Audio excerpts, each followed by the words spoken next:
오늘 본문 말씀 보겠습니다. 요한복음 15장 1절 말씀 다 같이 합독하시겠습니다. 나는 참 포도나무요 내 아버지는 농부라. 네, 우리가 잘 아는 요한복음 15장의 포도나무와 가지에 대한 말씀을 나누고자 합니다.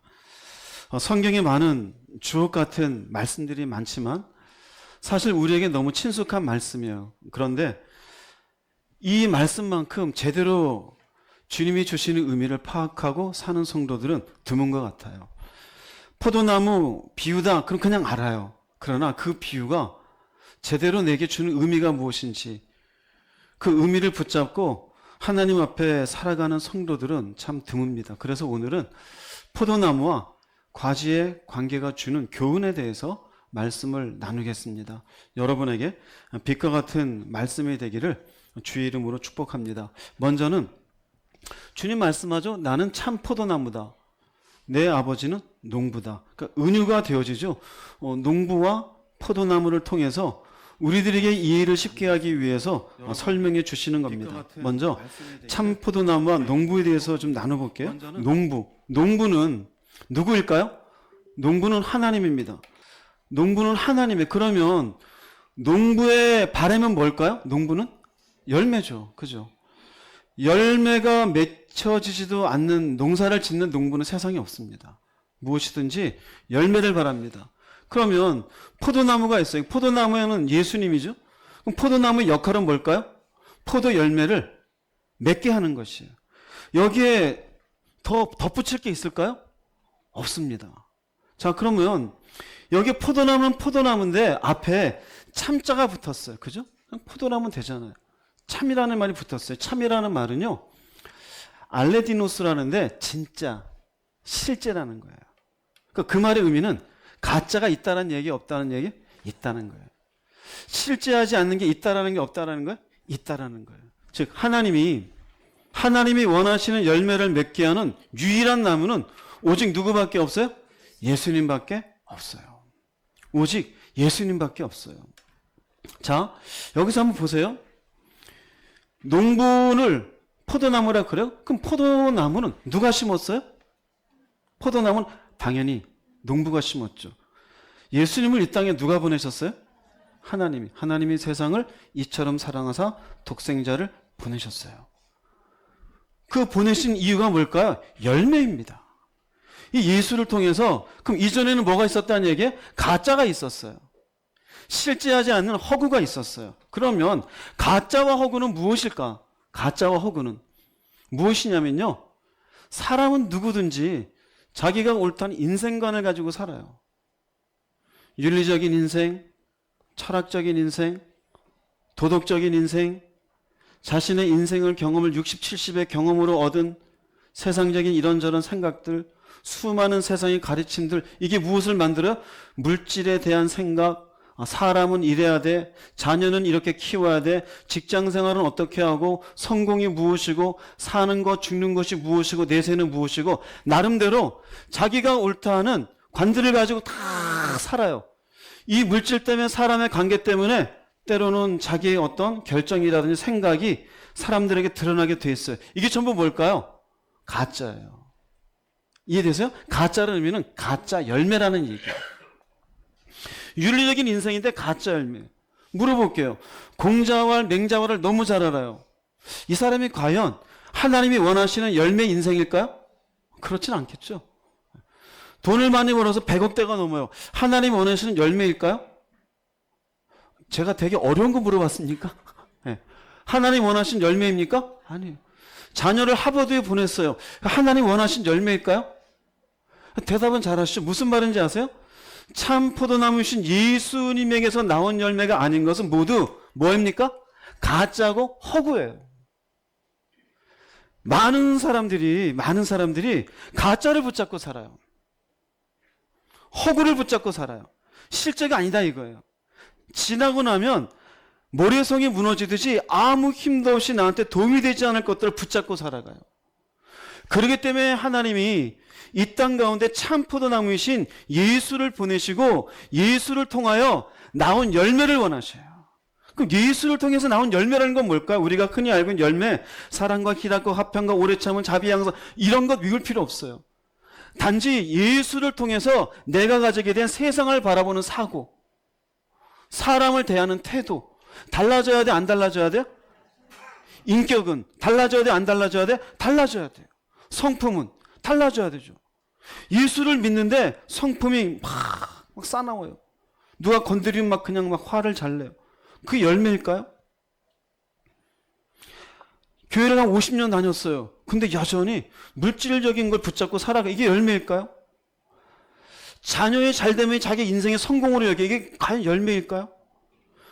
여전히 내세에 대해서 하늘에 대한 소망은 전혀 없어요. 이게 열매일까요? 이게 없어요.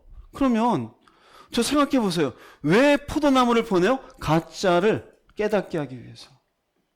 허구의 인생을 깨닫게 하기 위해서요. 이게 참 포도나무요. 농부라는 의미의 첫 번째 요구예요. 그 다음에 주님 주신 말씀이 뭐냐면은 나는 포도나무에 있다 했잖아요. 그럼 너희는 어디에 붙어 있어요? 내게 붙어 있는 가지를 얘기해요.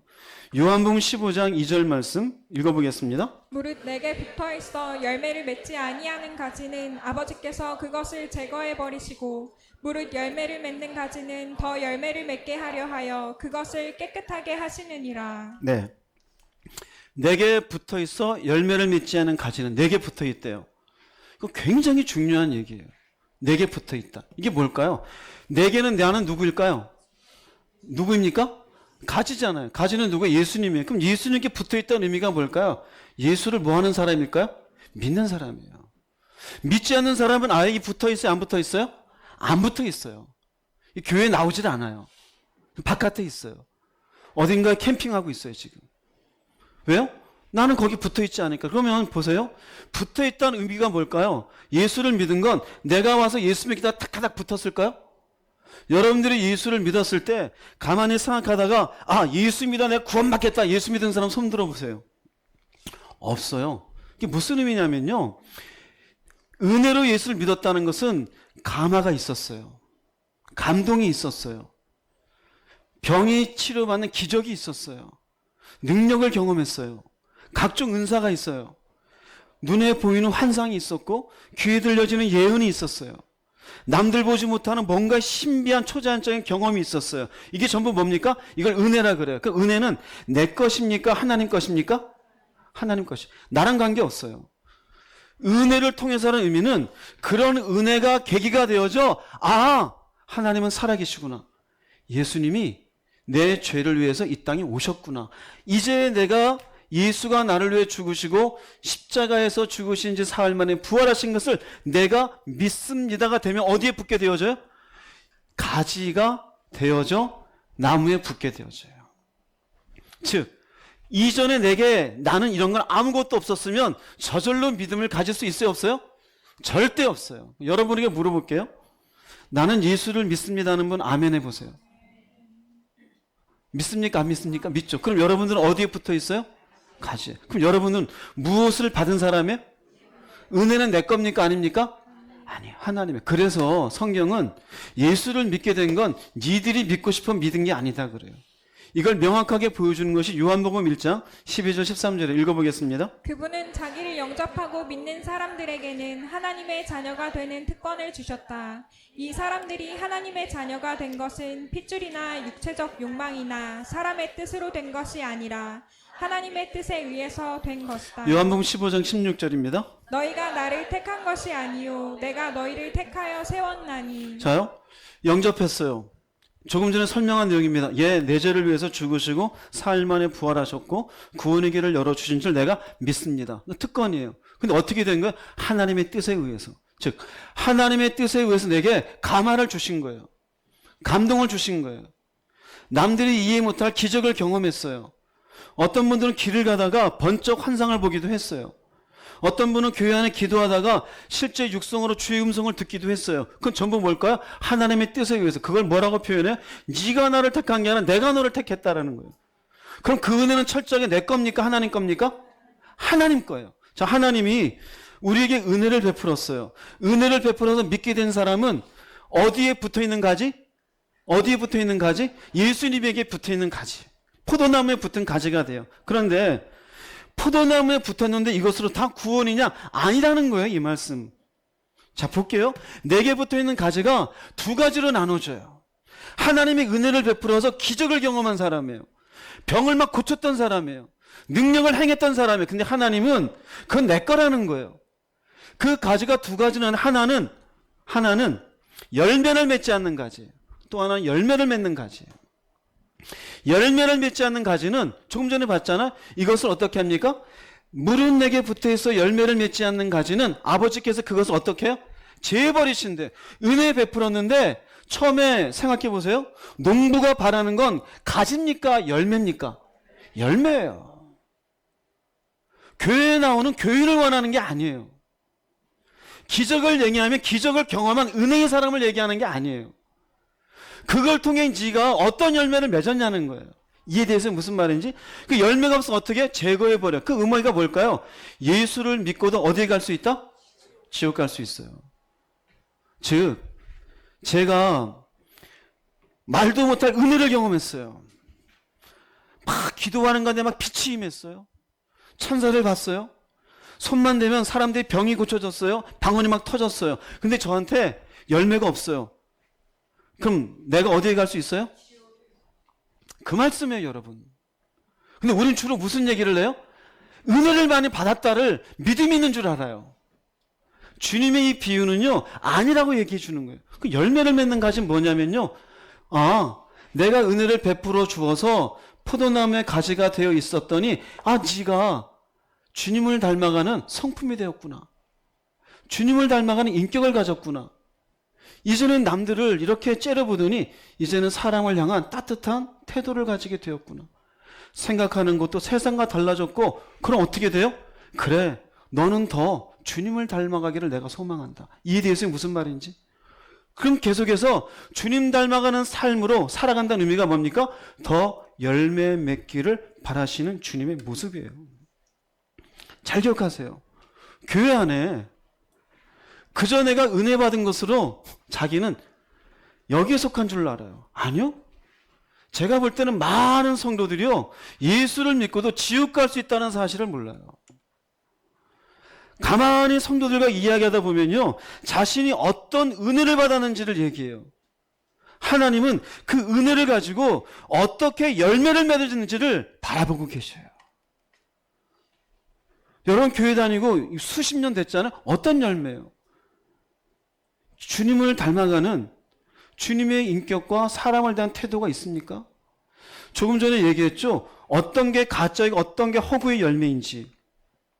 세상에서 알려주는 수많은 가치와 철학들에 의해서 만들어진, 그래 돈은 이렇게 되고 인생은 이런 것이고, 과연 그걸 가지고 있는, 그럼에도 불구하고 은혜를 받았는데 아무런 변화가 없어요. 그럼 뭘까요?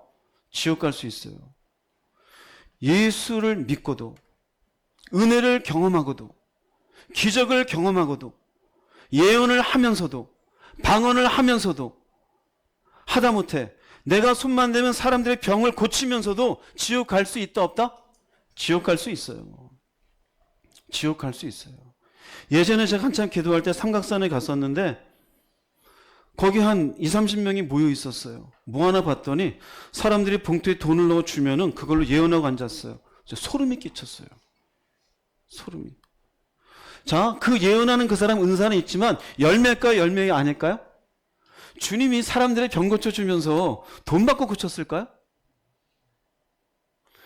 죽은 나사로 살리고 그 집에 땅 문서를 달라 그랬을까요? 그런 거 없잖아요. 그 뭘까요? 그 사람 속에 가지고 있는 그 은사를 이용한 자기 욕망이에요. 그게 열매일까요? 열매 아니에요. 여러분 어떠세요? 많은 사람들이 하나님 앞에 올바른 신앙의 길을 가려면 나도 알아. 나도 교회 다녔고, 나도 기도하고, 나도 다 해. 열매가 없어요. 하나님 바라시는 건, 농부이신 그분이 바라는 건 열매일까요? 은혜 받은 현장일까요? 열매예요. 은혜를 어떻게 받았다를 말하지 마시고 그 은혜를 계기로 어떤 열매를 맺었는지를 얘기할 줄 알아야 돼요. 편한 말로 말씀드릴게요. 나는 옛날에 사람을 우습게 여기는 싸가지 없는 인생이었습니다. 근데 지금은 귀하게 여깁니다. 이게 열매예요. 예전엔 나는 돈에 환장한 사람이었습니다. 돈이라면 거짓말도 서슴지 않았습니다. 이제는 손해를 봐도 거짓말 안 합니다. 이게 열매예요. 이해되세요? 예전에 나한테 누가 기분 나쁜 소리 한마디 하면 나는 열마디를 해야 되는 사람이었습니다. 지금은요, 안 해요. 기분이 나빠도 하나님께 기도해 그 감정을 다스립니다. 열매일까요? 아닐까요? 이해되세요? 무슨 말씀인지? 하나님은 은혜를 베푸시고 우리에게 열매를 바라셔. 그러면 도대체 은혜를 똑같이 받았는데 어떤 가지는 열매를 맺지 못하고 어떤 가지는 열매를 맺는 이유가 무엇일까? 이걸 주님이 설명하실까 안 하실까요? 설명하셔요. 그 핵심이 뭔지 아세요? 내 안에 거하라. 나도 너희 안에 거하리라요. 이게 4절에 나와요. 요한복음 15장 4절 말씀 읽어보겠습니다. 내 안에 거하라. 나도 너희 안에 거하리라. 가지가 포도나무에 붙어있지 아니하면 스스로 열매를 맺을 수 없음같이 너희도 내 안에 있지 아니하면 그러하리라. 네, 앞에 전제는 뭐였었냐면요, 나한테 붙어있어도 열매 없으면 내가 제거해버리고 열매가 있으면 더 열매 맺기를 바란다. 이것에 대해서 그러면 왜 은혜를 받았음에도 불구하고 열매를 맺지 못하고 열매를 맺게 되느냐? 핵심이 여기 있어요. 내 안에 거하라. 나도 너 안에 거하리. 이게 전제입니다. 이게 없으면 여러분, 오늘 굉장히 중요한 얘기예요. 이거 없으면 여러분 천년단에도 의미 없어요. 아무 의미 없어요. 이것을 설명해 주는 게 뭐냐면, 이해하기 쉽기 위해서 이걸 설명하려고 나는 참포도나무고 아버지는 농부라고 얘기해 준 거예요. 가지가 여러분 붙어 있잖아요. 근데 포도나무에 붙어 있지 않으면 안 붙어 있는 가지가 어디 있겠어요? 이 말의 의미가 뭘까요? 거하지 아니하고 주님도 우리 안에 거하지 않는 가지를 얘기해요. 가지가 포도나무에 붙어 있지 않으면 스스로 열매를 맺을 수 있어요, 없어요? 열매를 못 맺어요. 이 의미가 내 안에 거하라 나도 너 안에 거하래. 그래서 얘기해요. 너희도 내 안에 있지 아니하면 열매가 있다 없다? 열매가 없다라는 거예요. 내 안에 있지 아니하면, 즉 내 안에 거하고 나도 너희 안에 거하리라. 이 말씀이 전제가 되어져 이렇게 있지 아니하면 너네들은 열매가 없다라는 거예요. 즉 가지가 포도나무에 붙어 있지 않은 상태는 주님 안에 있지 않은 상태예요. 열매를 맺을 수 있다 없다? 열매를 결단코 맺을 수가 없습니다. 그럼 여기에서 조금 더 들어갈게요. 우리가 이해될 건 뭐냐면, 그러면 내 안에 거하는 게 뭐냐 이거예요. 그죠? 내 안에 거하라 나도 너희 안에 거하리라. 내 안에 거하라는 것을 말씀드릴게요. 여기에 거하라는 의미는요, 메이나테라고 하는데 머물다예요. 그 머무는데 한 번 있는 게 아니라 계속적으로 그 안에 머물러 있어요. 살아가요. 즉 처음에 우리가 하나님의 은혜로 주님께 붙어있는 가지가 됐잖아요. 그 가지가 그 은혜 가운데 계속적으로 살아가는 것을 의미해요. 즉 그 안에 살아간다는 의미는요, 주님이 나를 어떻게 하는 걸까요? 다스리시는 거예요. 인도하시는 삶이에요. 그것을 계속 어떻게 살아가라는 거예요. 너가 은혜 가운데 포도나무이신 주님께 붙잡힌 바 된 인생이 되었으면 계속 그분이 나를 다스리시고 인도하시는 삶을 살아가라는 것이에요. 이걸 조금 부연해서 설명을 합니다. 도대체 주님이 나를 다스리고 인도하신 삶을 어떻게 계속 살아갈까? 내가 하고 싶은 것도 많고 때론 불편한 것도 많은데, 여기서 주님이 얘기해요. 15장 9절 말씀을 이렇게 얘기해요. 읽어보겠습니다. 아버지께서 나를 사랑하신 것 같이 나도 너희를 사랑하였으니 나의 사랑 안에 거하라. 봐라, 여기 보세요. 나의 사랑 안에 거하래요. 이 말씀은요, 조금 전에 우리가 4절에서 주님이 내 안에 거하라 그랬잖아요. 근데 이게 뭘로 바뀌었어요? 나의 사랑 안에 거하라는 거예요. 즉 나의 안에 거하라는 얘기는 주님의 어디 안에 거하는 걸까요? 사랑 안에 거하는 거예요. 그러면 주님이 다스리시고 주님이 인도하시는 삶을 계속적으로 살아가는 게 거한다 그러면은 도대체 그걸 내가 어떻게 불편하게도 어려운 걸 살아가느냐? 이유는 한 가지예요. 사랑이에요. 주님의 방식으로 살아가는 이유는 주님의 사랑을 알아요, 몰라요? 알잖아요. 감화를 했잖아요. 감동을 주었고 병을 고쳐 주었고, 뭔가 그 계기를 통해서 하나님의 은혜로 예수를 믿는 순간 주님이 나를 사랑한다는 사실을 경험합니까? 안 합니까? 경험하잖아요. 그래서 우리가 펑펑 우는 이유가 뭡니까? 나 같은 죄인을 위해 왜 죽으셨습니까? 나 같은 인간에게도 이런 은혜를 베푸셨네요. 그때 우리 속에 은혜를 우리 마음에 품는 느낌이 뭡니까? 나를 사랑하사. 사랑이에요. 즉 주님 안에 주님의 방식으로 살아가는 힘은 사랑의 힘으로 사는 것이에요. 사랑을 모르는 게 아니라 사랑을 받았어요. 사랑을 받았으면 그 사랑을 내게 준 대상에 대해서 신뢰가 생겨 안 생겨요? 생기잖아요. 그래서 주님께 어떻게 하게 되어져요? 순종하게 되어져요. 여러분들에게 물어볼게요. 여러분들이 되게 어머니 그런 마음이 뭉글뭉글 하잖아요. 왜 뭉글뭉글해? 그분께 무엇을 받아서 그래? 사랑이요. 그분이 나를 향해서 무엇을 말하든 나를 위해서 어머님이 하시는 말씀이라는 걸 믿어요, 안 믿어요? 조금은 때로는 시대적으로 맞지도 않고 때로는 뭔가 불편하기도 하지만 어머님이 나 잘 되라고 하시는 얘기니까 그래요, 안 그래요? 그 어머니가 대들고 싸우면서 이게 맞는 말이야 그런 분 있습니까? 철이 없는 거죠. 그 신뢰를 해요. 순종해요. 왜 그럴까요? 사랑 때문에 그래요. 우리가 주님 안에 거하는 건 주님이 내게 베푼 사랑을 아는 거예요. 그렇기 때문에 주님의 방식, 나를 다스리시고 나를 인도하시는 방식에 대해 나 잘되라고 주신 말씀이죠. 그 주님을 신뢰하고 어떻게 살아가게 되어져요? 순종하게 되어져요. 순종하게 되어져요. 이게 주님 안에 거하는 거예요. 그러면 순종한다는 것, 나의 사랑 안에 거하라 순종한다는 것, 순종은 무엇일까? 주님이 참 예리하시고 참 뭐랄까요? 세밀하게 우리에게 알려주셔요. 그 다음에 9절이잖아요. 10절에 순종이 뭔지를 알려줘요. 읽어보겠습니다. 내가 아버지의 계명을 지켜 그의 사랑 안에 거하는 것 같이 너희도 내 계명을 지키면 내 사랑 안에 거하리라. 네, 여기 보세요. 내 사랑 안에 거하는데요. 조금 전에 얘기했죠. 주님 안에 거하는 것. 주님께서도 아버지의 계명을 지켜 그분 사랑 안에 있었어요. 그러니까 그분 안에 있었어요. 근데 여기 뭐라 그래요? 순종은 계명을 지키는 거예요. 할렐루야. 말씀에 순종하는 것이, 말씀에 순종하는 것이 주님의 사랑 안에 거하는 것인 줄 믿으시기 바랍니다. 그러면 여러분 조금 전에 얘기 드린 것처럼 불편하잖아요. 용서해 주어라. 분노하지 말아라. 물질을 사랑하지 말아라. 이웃을 사랑하라. 참아주어라. 뭐 수많은 불편함이 있어요. 그런데 그런 것에 우리가 순종할 수 있는 힘이 무엇입니까? 어떻게 순종할 수 있어요? 따라서 하십시오. 사랑하기 때문에. 사랑이에요. 주님 안에 거하지 않는 것은 뭐 하지 않기 때문이다? 사랑하지 않기 때문이에요. 이해되세요? 사랑을 안 받은 게 아닙니다. 사랑은 받았어요. 사랑을 외면해요. 부모가 자녀를 막 사랑해서 키웠어요. 간혹가다 기사 보면 40이 넘은 자녀가 70대 노모에게 용돈을 주지 않는다고 때린 일이 있어요. 자, 우린 그런 사람을 두고 뭐라 그래요? 폐륜아라 그러죠. 폐륜아. 그렇죠. 교회 안에 폐륜아가 많아. 주님의 사랑을 받았는데 말씀에는 절대 순종 못 하겠대요. 따라서 하십시오. 폐륜아. 내가 폐륜아가 아닌지 보세요. 기분 나쁘죠? 하나님 더 기분 나빠요. 더 기분 나빠요. 사랑이 없으면 결단코 주님 안에 거할 수가 없어요. 억지로요? 아니요. 그럴 수가 없어요. 인간 내 자체에 가지고 있는 우리의 죄성을 가지고 나한테 실수하고 자꾸 뭔가 나쁜 말하는 사람을 계속 용서할 수 있어요? 불가능해요. 돈이 필요하고 돈이 주는 이익이 많은 이 세상 가운데 손해를 감수하고 살아가는 게 가능해요? 불가능해요. 불가능해요. 근데 어떻게 하나님을 더 물질보다 사랑할 수 있을까요? 내게 베푼 사랑이 무엇인지를 알기 때문에. 그 사랑이 없으면 안 돼요.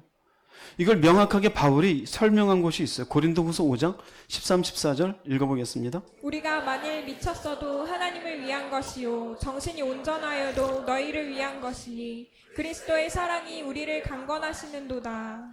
미쳤다라는 거, 정신이 이렇다는 의미는요, 정상적인 인간의 모습으로 사는 게 아닌 거예요.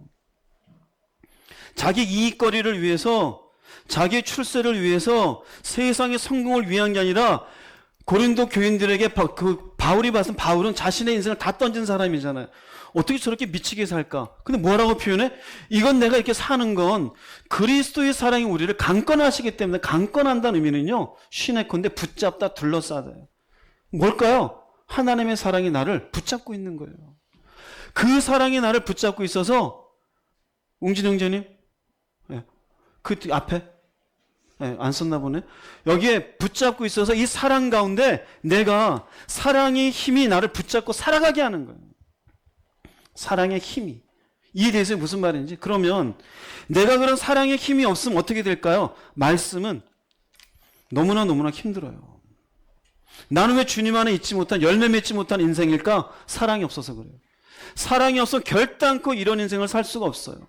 그래서 14절 이후에 15절에 이런 말씀이 있어요. 5장 15절 말씀 읽어보겠습니다. 그가 모든 사람을 대신하여 죽으심은 살아있는 자들로 하여금 다시는 그들 자신을 위하여 살지 않고 오직 그들을 대신하여 죽었다가 다시 살아나신 이를 위하여 살게 하려 함이라. 이게 가능합니까? 그들 자신을 위해서 살지 않고 그들을 대신하여 죽었다가 다시 살아나신 이를 위하여 살게 하려 하심이라? 근데 가능하대요. 왠지 알아요? 대신 죽었잖아요. 대신 죽었다는 의미가 뭘까요? 사랑한다는 얘기예요. 사랑한다는 얘기예요. 나를 위해서 대신 죽어줄 대상이 있습니까? 여러분? 없어요. 누가 나를 위해서 대신 죽어요? 없잖아요. 근데 창조주가 나를 위해 죽었어요. 근데 뭐라고 표현해? 사랑하사. 사랑은 여기 있나니. 우리를 사랑하시는데 죄인된 우리를 위해 화목제물로 그의 아들을 보내셨습니다. 이게 사랑이래요. 세상을 사랑하사 독생자를 보내셨는데 이게 사랑이래요. 사랑하니 자신을 위해서 살지 않고 그분을 위해 산다는 이게 뭐예요? 내 안에 거하라. 그분의 다스림과 그분의 인도하심 속에 순종하며 살아가는 힘, 그것은 무슨 힘으로 하는 것이다? 사랑의 힘이다 이거예요. 자, 그러면 여기서 딱 열매 없는 가지와 열매 있는 가지가 나의 안에 거하라는 거 딱 나타나요. 열매 없는 가지는요, 정리해 드릴게요. 주님의 사랑을 뭐한 사람? 주님의 사랑을 모르는 사람이 아니에요. 일단 가지에 붙었으면 주님의 사랑을 알아요, 몰라요?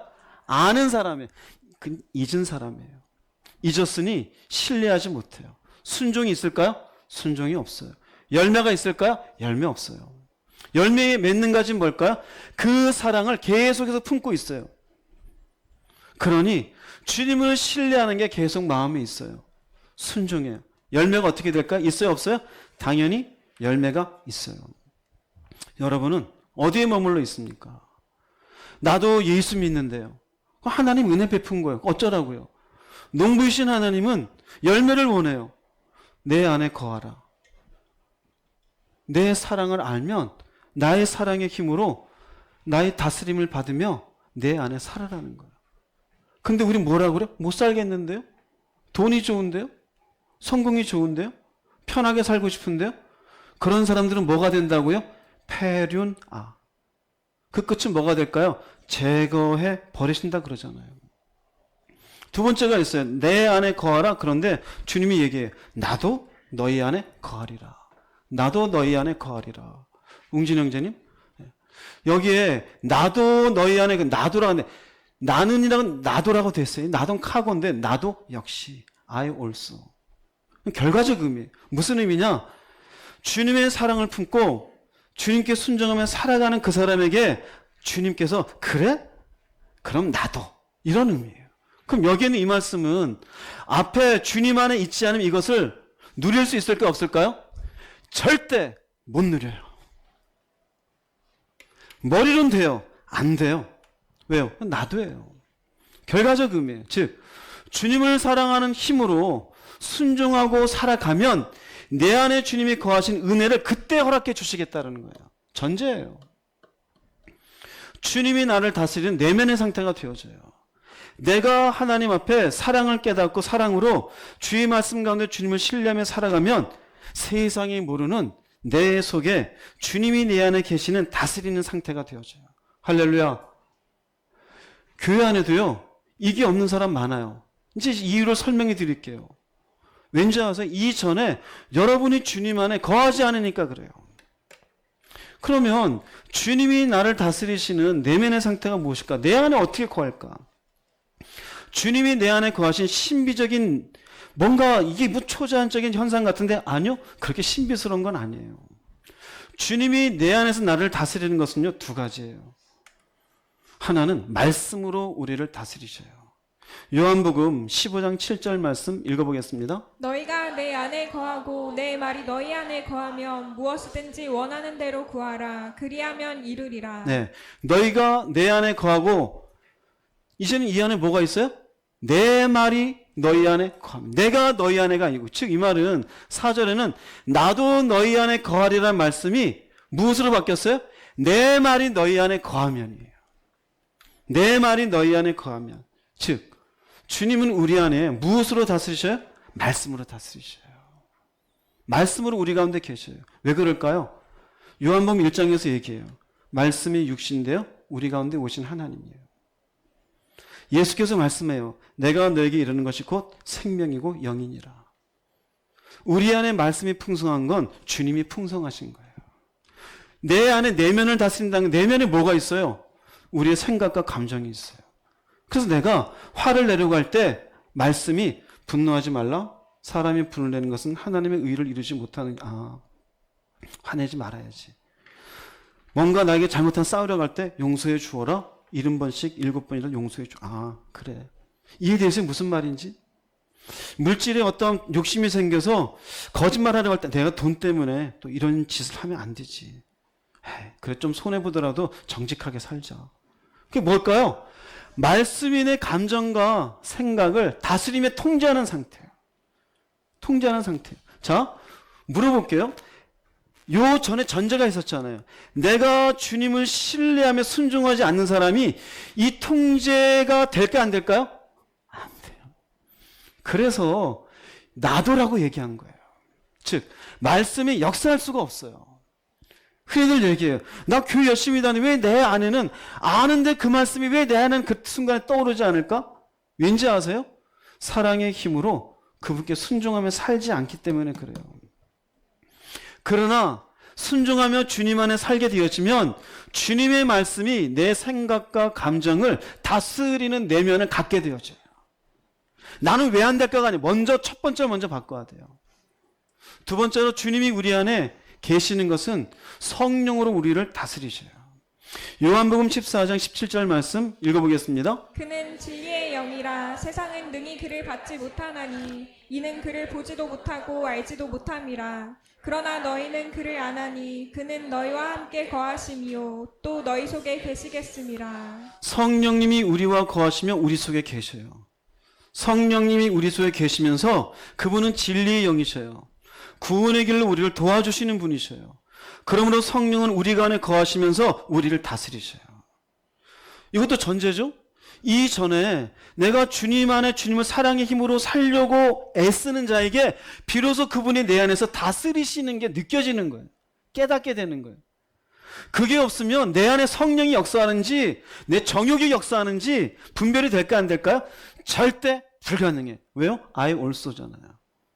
너희가 먼저 내 안에 거하면 나도. 사랑이 가장 중요한 거예요. 그 힘으로 내가 주 앞에 순종하는 게 없으면 이게 없어요. 그러면 성령이 내 안에서 나를 다스리시는 그 속에 계신다는 의미가 무엇일까? 요한일서 3장 24절 먼저 읽어보겠습니다. 하나님의 계명을 지키는 사람은 하나님 안에서 살고 하나님께서도 그 사람 안에 계십니다. 그러므로 우리는 하나님이 우리에게 주신 성령을 통해 그분이 우리 안에 계신다는 것을 알게 됩니다. 이게 전제예요. 지키는 사람은. 무슨 힘으로 지켜요? 사랑의 힘으로.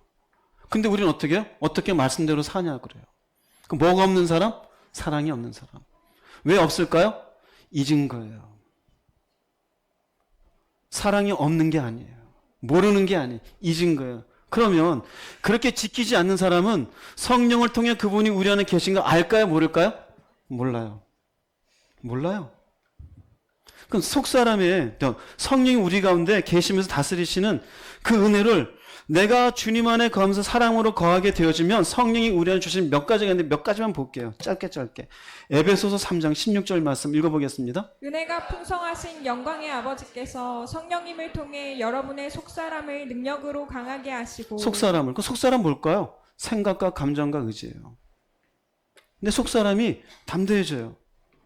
내가 주님의 말씀 가운데 순종하고 살아가려다 보니 이런저런 문제가 생겨요. 그런데 성령은 내 안에서 나를 다스리시면서 내 감정을 단단하게 만들어줘요. 슬퍼야 되는데 슬프지 않아요. 울어야 되는데 울음이 안 나요. 싸워야 되는데 싸우고 싶지 않아요. 내가 뭔가 취하고 싶은데 취하고 마음이 생기지가 않아요. 세상을 바라보는데 내 이전의 가치가 아니라 주님이 기뻐하실까? 하나님의 영광이 될까? 이게 뭘까? 이게 강해져요. 누가 그렇게 만들어 주시는 거예요? 성령님이. 그러면 이 능력으로 강해지지 않은 사람은 어떨까요? 늘상 자기 감정대로 살아요. 나 싫은데? 하나님이 좋은 데와 관계없어요. 나 싫은데? 나 더 자고 싶은데? 나 일하기 싫은데? 나 피곤한데? 이거 나한테 도움되는데? 놀고 싶은데? 가고 싶은데? 전부 자기예요. 하나님 어디 갔어요? 없어요. 문제가 뭐예요? 앞에가 없어요. 주님 안에 주님을 사랑하는 마음이 없어요. 그래서 그 마음으로 신뢰하며 순종하는 게 없어요. 당연히 속 사람은 아무것도 없어요. 자기 감정과 자기 생각밖에 없어요.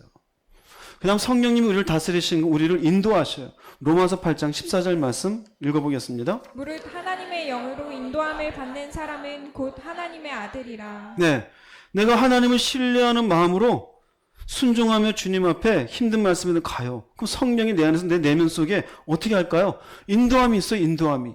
인도를 하면 내가 무엇을 하면 될까요? 알려줘요. 어디로 가면 될까요? 알려줘요. 어떻게 하면 될까? 알려줘요. 근데 어떤 나는 몰라요. 그럼 문제가 어디 있는 거라고요? 앞에 문제가 있는 거예요. 자기 마음대로 사는 사람이 열매 하나도 없는데 어떻게 인도를 받겠어요? 절대 어떻다? 불가능하다. 안 돼요. 그런 사람들은 어디로 다시 가야 될까요? 내가 어디에서 사랑을 잃어버렸는지 찾아야 돼요. 예수를 믿는다는 입술의 고백이 중요한 게 아니에요. 그 예수가 나를 얼마나 사랑했는지 그 사랑을 깨닫는 게 중요해요.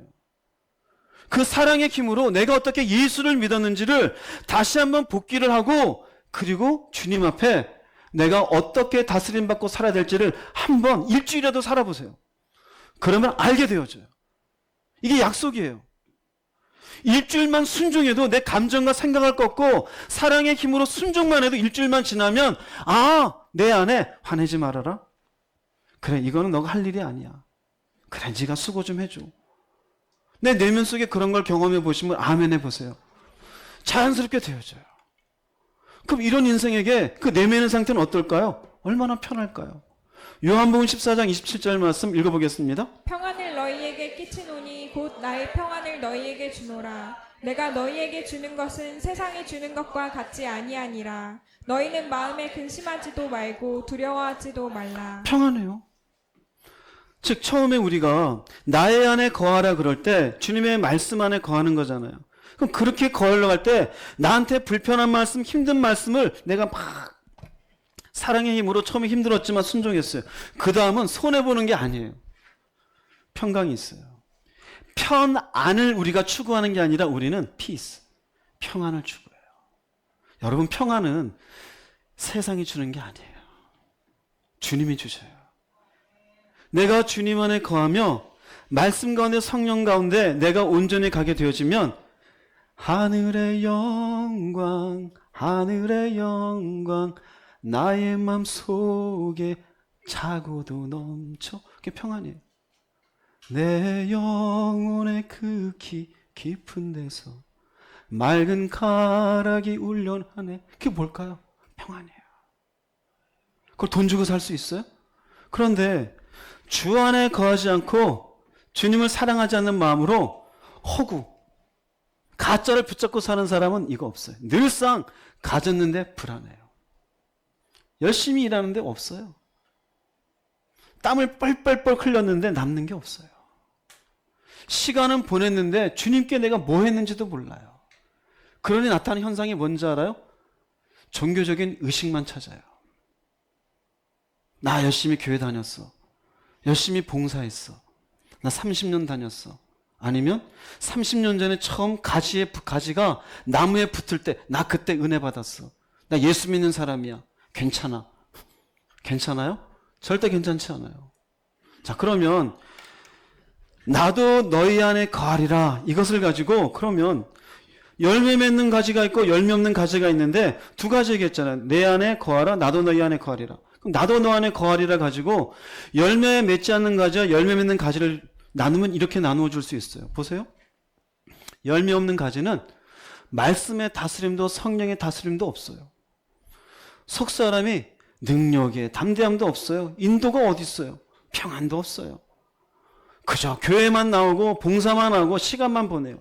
열매는 있어요, 없어요? 인격이 바뀐 것도 없고, 교회는 오래 다니고 봉사 많이 했더니 싸나워서 옆에서 말을 못 걸어요.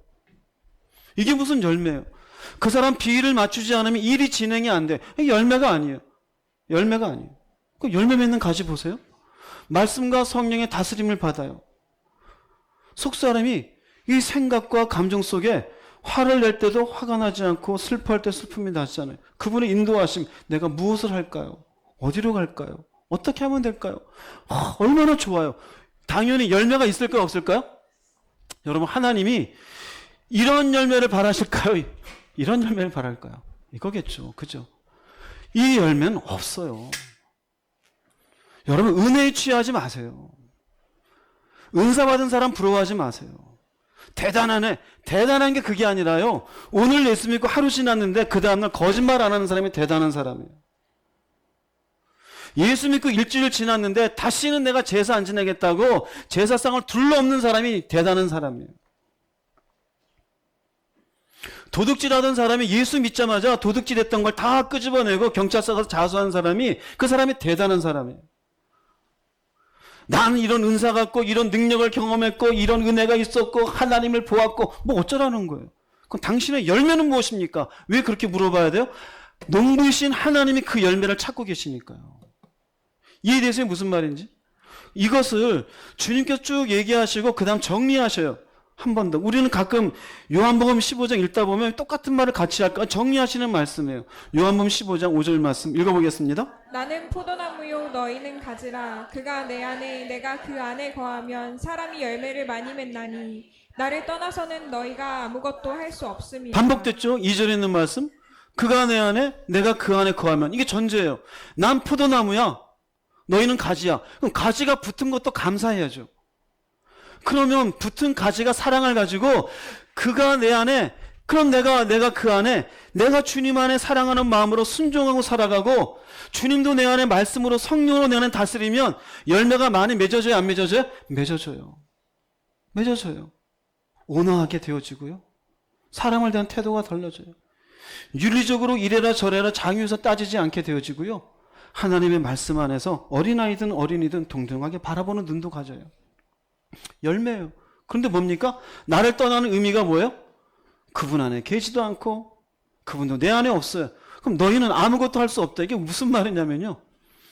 주님을 사랑하는 힘으로 순종하지도 않고 말씀과 성령의 다스림도 없어요. 이런 사람은 농부이신 하나님이 바라신 열매를 결단코 맺을 수 없다라는 얘기예요. 할렐루야. 어떤 사람은 주님과 관계없이 자기의 힘으로만 살려고 그래요. 적절히 사람들에게 좋게 대하는 것으로만 그것이 자기가 예수 믿는 열매로 생각해요. 천만의 말씀이요. 결코 그렇지가 않아요.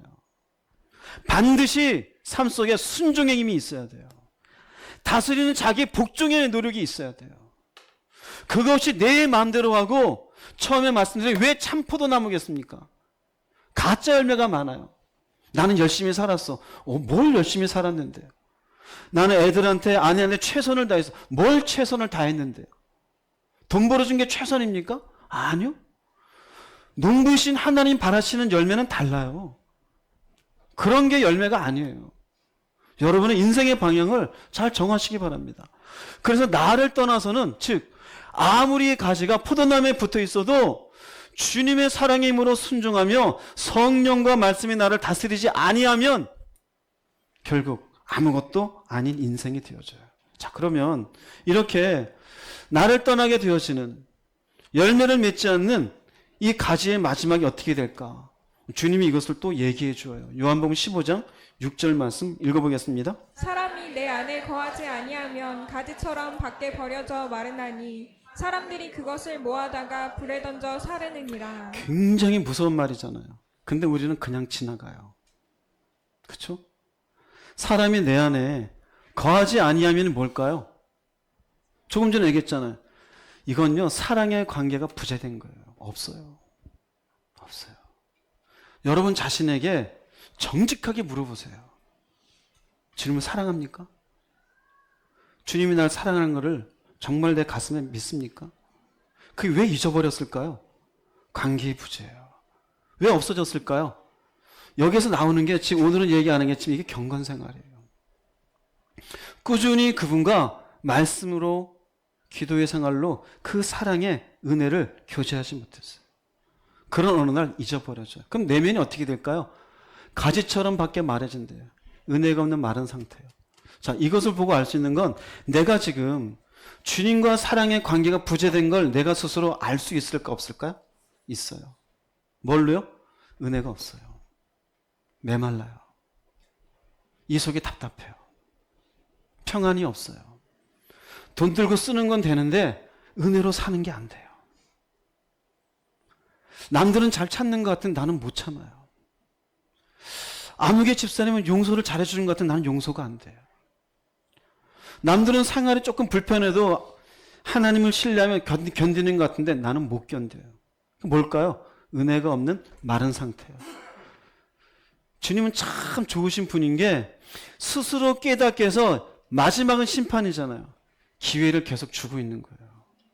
어떤 기회일까요? 돌아오라. 너와 나와의 사랑의 관계가 깨져 있으니 다시 여기로 돌아오라. 계시록 2장에서도 그러잖아요. 너 사랑을 어디에서 첫사랑을 놓쳤는지 다시 돌아보고 내게로 돌아오라. 여러분, 이거 아무것도 아닌 것 같아요? 천만의 말씀이에요.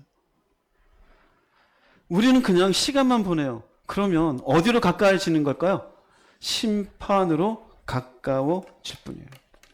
이것은 이미 마태복음에서도 주님이 설명하신 내용이 있어요. 마태복음 7장 19절 20절 읽어보겠습니다. 아름다운 열매를 맺지 아니하는 나무마다 찍혀 불에 던져지느니라. 이러므로 그들의 열매로 그들을 알리라. 네, 열매가 없으면 불에 던져진다. 불은 어디 불일까요? 모닥불이에요? 지옥불이에요. 지옥불. 근데 우린 뭐만 얘기해요? 나 교회 다닌다는 거예요. 나 은혜 받았다는 거예요. 예전에 수련회 때 은혜 받았고, 예전에 부흥회 때 은혜 받았고, 처녀 때 은혜 받았고, 처녀 때 은혜 받은 60 넘어서 그 은혜 얘기하고 있어요. 어쩌라는 거예요, 그게. 근데 주님은 뭐를 찾아요? 열매를 찾아요. 그러므로 그들의 열매로 그들을 알리라. 뭘 아는 거예요?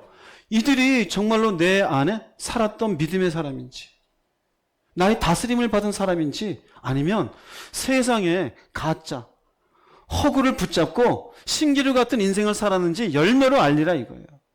모양은 하나님의 은혜를 받고 가지가 나무에 붙어있는 모양새인데 그 속에 세상적인 물질, 자녀, 성공, 자기 욕망, 탐심, 탐욕, 그것만 붙잡고 살았으면 열매로 그들을 알아요. 어떤 그들을 알까요? 너는 그냥 불이다 이거예요. 그래서 이런 얘기가 나오는 거예요. 바로 뒷절에 7장 21절 읽어보겠습니다. 나더러 주여 주여 하는 자마다 다 천국에 들어갈 것이 아니오 다만 하늘에 계신 내 아버지의 뜻대로 행하는 자라야 들어가리라. 이해가 되시겠죠? 왜 주여 주여 할까요? 알아요. 주님인 줄. 왜요? 은혜를 받았으니까. 예수가 누군지를 알아요. 근데 주여 주여 한다 천국 가는 게 아니에요. 예수 믿는다고 다 천국 가는 거 아니에요. 은혜 받았다고 다 천국 가는 거 아니에요. 다만은 only, 오직입니다. 이게 열매예요. 오늘 말씀과 같잖아요. 주님의 다스림을 받는 게 주님 안에. 무엇으로 다스림 받아요? 말씀으로. 말씀 안에 거하라. 말씀으로. 그 말씀으로 내가 살 수 있는 힘은 무슨 힘이다? 사랑의 힘. 똑같아요, 사실은. 근데 그건 다 무시하고 교회만 다니는 일종의 의식만 취하고 있어요. 그렇게 되면 결과는 천국에 들어가지 못하게 되어져요. 이 뒤에 있는 말씀은 불법을 행하는 자들아 내게서 떠나가라 그래요. 얼마나 기가 막힌 얘기입니까? 어떤지 살펴보세요. 시간만 보내고 있습니까? 아직 여러분들이 아직 안 죽으신 건 기회를 주시는 거예요. 어떤 기회일까요? 은혜를 받으라가 아니라 열매 맺어라예요. 옆에 분하고 얘기할게요. 열매 맺읍시다. 은혜 받은 걸로 큰 소리 치지 마시고요. 겸손하게 열매를 맺어가세요. 그럼 열매를 맺는 가지는 어떻게 될까? 주님이 얘기해 주어요. 요한복음 15장 2절 말씀 읽어보겠습니다. 무릇 내게 붙어 있어 열매를 맺지 아니하는 가지는 아버지께서 그것을 제거해 버리시고 무릇 열매를 맺는 가지는 더 열매를 맺게 하려 하여 그것을 깨끗하게 하시느니라. 붙어 있는데 두 가지 열매죠. 맺지 않고 여긴 열매를 맺어요. 여기는 보면요. 하나님 뭘 원하셔요? 더 열매를 맺게 하기 원하셔요.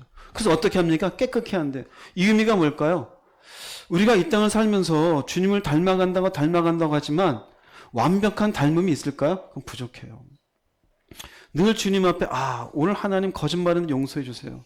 근데 오늘 왔더니 또 내 마음속에 누군가랑 미움이 있어요.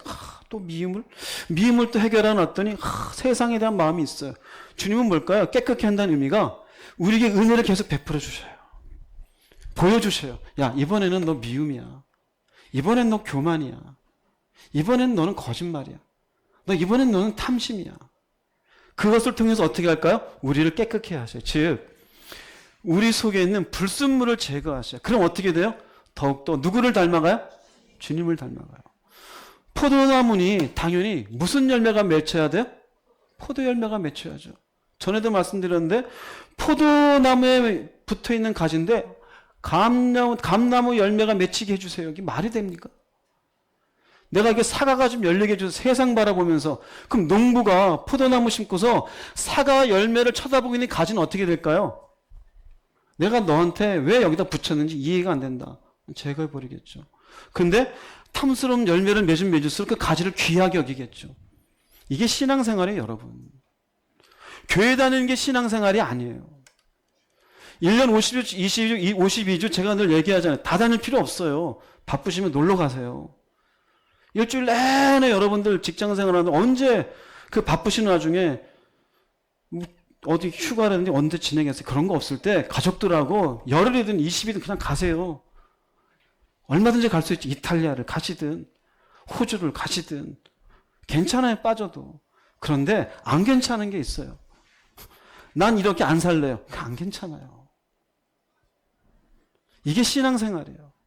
열매를 맺으면서 더욱더 불순물을 제거해가는 거예요. 이게 열매를 맺는 가지에게 주님이 하신 첫 번째요. 두 번째는요. 요한복음 15장 7절에 읽어보겠습니다. 너희가 내 안에 거하고 내 말이 너희 안에 거하면 무엇이든지 원하는 대로 구하라. 그리하면 이루리라. 열매 맺지 않는 인생에 기도한다 되는 것 같죠? 아니에요. 이렇게 전제잖아요. 전제. 이렇게 되면 열매가 있는 사람, 그 열매 가운데 주님 앞에 불순물을 제거하고 살아가는 그 사람이 세상에 감나무를 열게 해달라고 기도할까요? 그렇진 않아요. 하나님, 내 속에 있는 이런 미움이 없어지도록 은혜를 베풀어 주세요. 저 사람을 용서할 수 있도록 힘을 주세요. 여전히 말의 실수가 많은데 참 제가 부족합니다. 지혜를 주세요. 그럼 어떻게 한다는 얘기예요? 그래, 내가 줄게. 왜요? 전제가 있잖아요. 깨끗게 해주시는 게. 이게 응답이에요. 그 열매 맺는 사람에게는 기도의 응답이 있어요. 더욱더 깨끗해져요. 근데 그렇지 않고 열매가 없는 사람들은 무슨 기도만 할까요? 주옵소서. 이번에도 이것이 되게 해 주옵소서. 간혹은 돼요. 왜 그럴까요? 긍휼히 여기시고 그것이라도 은혜를 통해 하나님의 요구하신 무엇인지를 깨닫게 하기 위해서예요. 철이 없으면 그것 가지고 자기 믿음이 좋은 줄 착각해요. 오늘 이 비유를 보세요. 철저하게 농부 되신 분은 자기가 심은 포도나무를 통해 포도 열매가 맺히게 열리지 세상 열매가 맺히기를 절대로 원하지 않으셔요. 그러니 열매가 맺히는 사람이 하나님 앞에 기도하는 내용도 올바를 것이고 그런 사람에게는 기도에 응답이 있어요. 두 번째로 주님이 열매 맺는 가지에게 주시는 약속이에요. 세 번째가 있어요. 요한복음 15장 8절 말씀 읽어보겠습니다. 너희가 열매를 많이 맺으면 내 아버지께서 영광을 받으실 것이요 너희는 내 제자가 되리라. 네. 우리 가끔 그래요. 이렇게 해야 영광이 될 텐데 교회를 세우면 헌금 많이 하면 그게 영광이 아니에요. 영광은 돈이 없어도 돼요. 교회가 없어도 돼요. 나이와도 관계가 없어요. 도둑질하던 사람이 도둑질 안 하면 그게 영광이에요. 미워하던 사람이 미움을 멈추면 그게 영광이에요. 음란한 동영상을 훔쳐보던 사람이 멈추는 순간 영광이에요. 남들이 알지 못하는 은밀한 곳에 있던 죄 짓던 걸 이제 내가 멈추는 순간 그래, 그게 내가 원하는 열매다가 돼요. 그럼 뭐가 돼요? 비로소 네가 내 제자다. 뭐가 되는 걸까요? 주님을 따라가는 인생으로 인정이 되어지는 거예요. 즉 열매를 맺는 사람 세 번째는요, 하나님께 영광이 되어지며 주님의 제자가 되어진대요. 여러분, 열매 맺지 않는 가지에게는 딱 한마디 있어요. 불에 던져지는 거예요. 제거해버리는 거예요. 거기에는 일말의 어떤 부원도 없어요. 그런데요, 열매 맺는 가지에게는요, 내가 불순물을 제거할 수 있도록 은혜 베풀어 줄 거야. 너가 그렇게 기도하면 내가 너한테 응답해 줄 거야. 내가 너한테 사랑을 베푼 것처럼 너가 그렇게 열매 맺으면 그게 나한테 영광이야. 교회 안 세워도 돼. 돈 헌금 많이 안 해도 돼. 네가 대단하게 무슨 일을 안 해도 돼. 내가 바라는 열매의 모습만 가지면 네가 내 참 제자야. 할렐루야. 그게 하나님의 사람이에요. 돈 때문에 기죽지 마세요. 할렐루야. 우리 아멘이 적어요? 다 부자입니까? 돈 때문에 기죽지 마세요. 감정에 흔들리지 마세요. 권력에 휘둘리지 마세요. 남편의 말에 기죽지 마세요. 아내의 말에 쪼그라들지 마세요. 제가 많이 쪼그라들어요. 세상에서 제일 무서운 분이 제 아내입니다. 어쨌든 간에 농부이신 하나님은 우리에게 열매를 바라죠. 얼마나 귀해요. 얼마나 귀해요. 자, 그럼 오늘 이 포도나무와 가지에 대해서 딱 얘기했잖아요. 또 여러분들이 혹시라도 너무 기니까 잊을까 봐 제가 3가지로 요약을 했어요. 참 친절한 이응직 목사죠. 꼭 기억하세요. 신앙생활의 핵심은 사랑이에요. 사랑이 없으면 가짜예요. 이 사랑을 유지하기 위해서 기도하세요.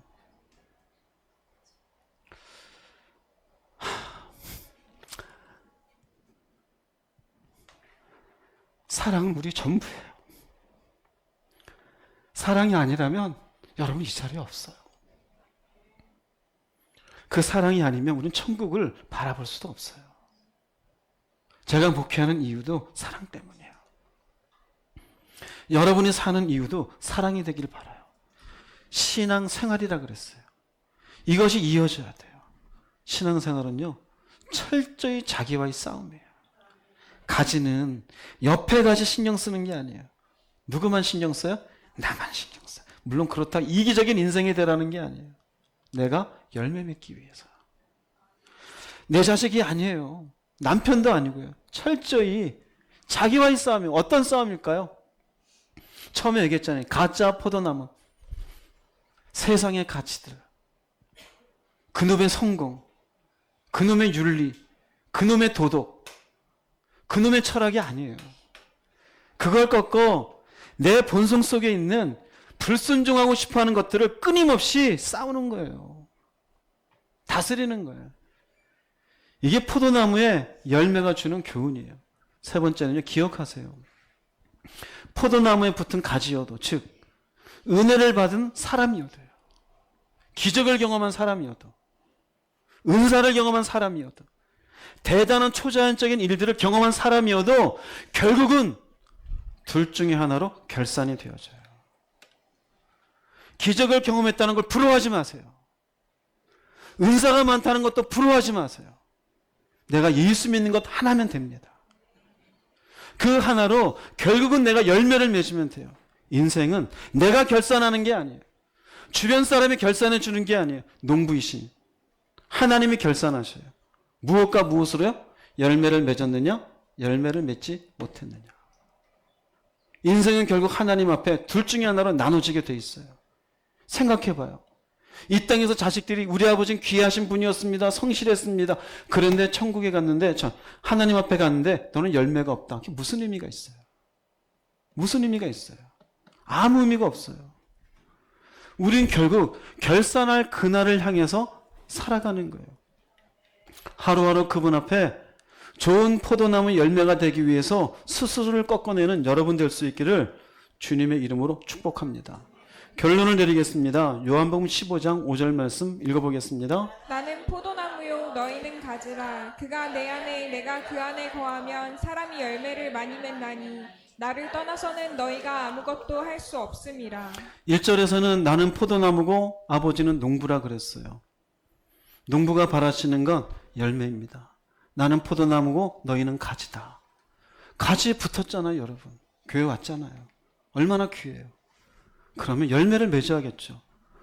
떠나서는 교회에 와가지고 주님 떠난 인생이 얼마나 많아요. 재밌게 살고 싶어요? 아니요. 불편하게 사세요. 세상에서 멋지고 싶어요? 아니요. 하나님이 기뻐하시는 사람이 되세요. 정욕대로 살고 싶어요? 아니요. 말씀 안에 사는 사람이 되세요. 그것을 시작하는 시작의 첫 단계는 무엇입니까? 사랑입니다. 사랑이 없으면 결단코 주님 안에, 그리고 주님이 내 안에 거하는 열매의 인생은 살 수 없습니다. 오늘 이 말씀이 여러분을 정확하게 판단하는 리트머스지가 되었으면 좋겠어요. 나는 열매가 없는 인생이었구나. 나는 열매가 있는 인생이었구나. 아직도 이 말씀을 듣고 내가 살아갈 수 있다라면은 열매 맺기를 기다리시는 주님이 주시는 기회의 인생임을 깨달으십시오. 부탁합니다. 말씀 앞에 완악하지 마세요. 고집 부리지 마십시오. 아직 돌아갈 수 있는 기회가 있을 때 주님의 말씀 앞에 그 사랑을 회복하여 열매 맺는 인생으로 농부이신 하나님을 만족시키는 여러분 모두가 되기를 주님의 이름으로 축복합니다. 기도하시겠습니다. 말씀을 생각하시면서 주님 한번 부르시고 통성으로 기도하겠습니다.